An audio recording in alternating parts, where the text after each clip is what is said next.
Hi! In front of me is POCO M5S, and today I would like to show you how you can download and apply animated live wallpaper called Magic Fluids.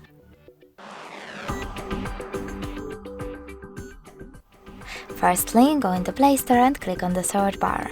Then type in Magic Fluids and get this free app from this developer. When your app is ready, open it. Then mute the music by tapping on the bottom left corner and select those three lines at the bottom right one.